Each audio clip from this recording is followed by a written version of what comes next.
The intervention does not want to see humanity unite in facing the greater community. Therefore, human conflict will be encouraged, particularly by those hybridized individuals who have assumed positions in advising human leaders. It is their advising roles that have the most influence here. These are not individuals that you will see, for they are not public, they are hidden and well placed. However, they have their opponents within governments.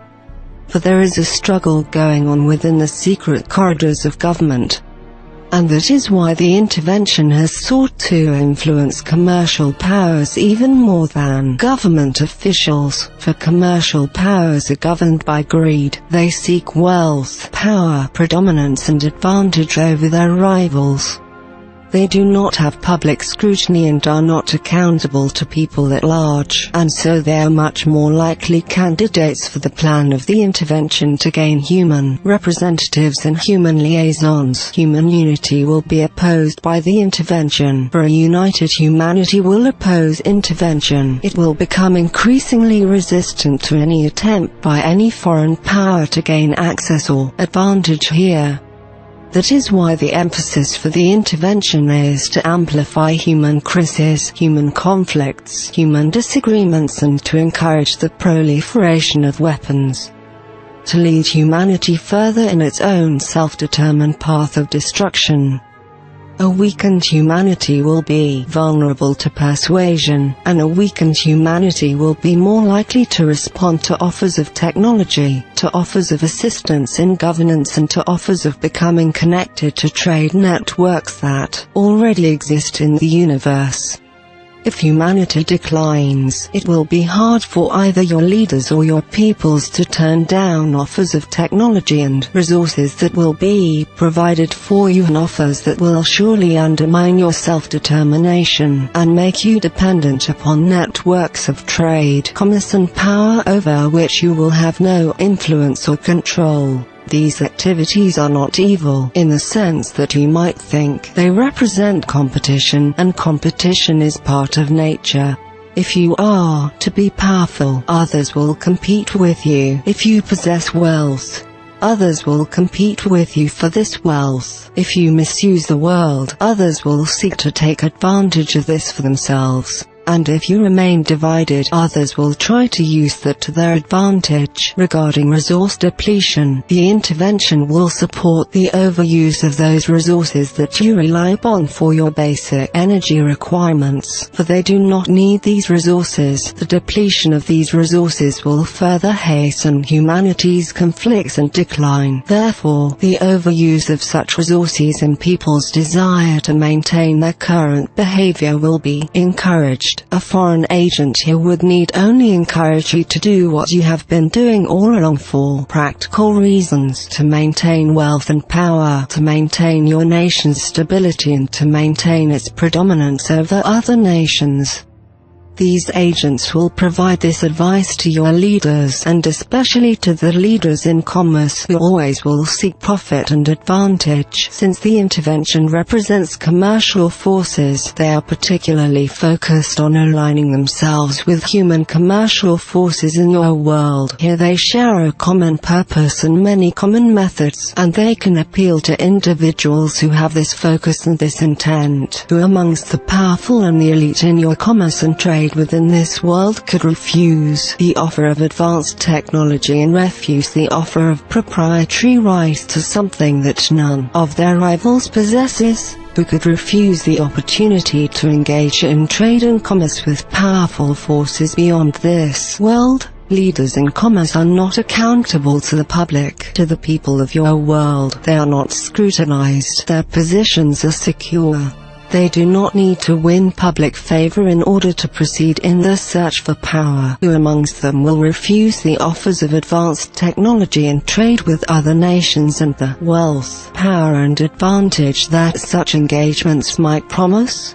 Even your religious leaders will be encouraged to align themselves with the intervention. They will be encouraged to believe that the intervention represents advanced life forms, morally and ethically advanced, beyond anything that humanity has established, and that humanity must turn to them now for inspiration and for guidance.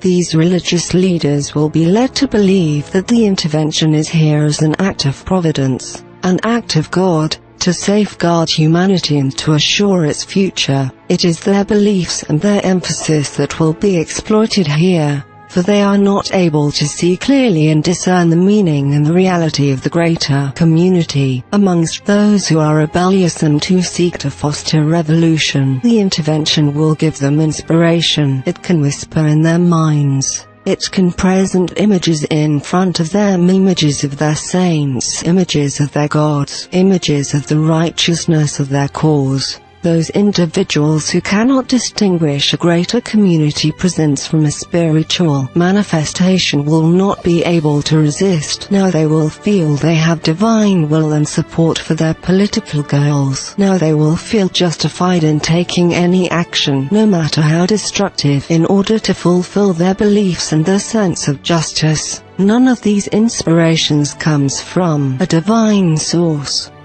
For the creator of the universe would never support human conflict but for a conflicted race of beings living in a beautiful world that is valued by others. This conflict represents a critical advantage to an intervening force.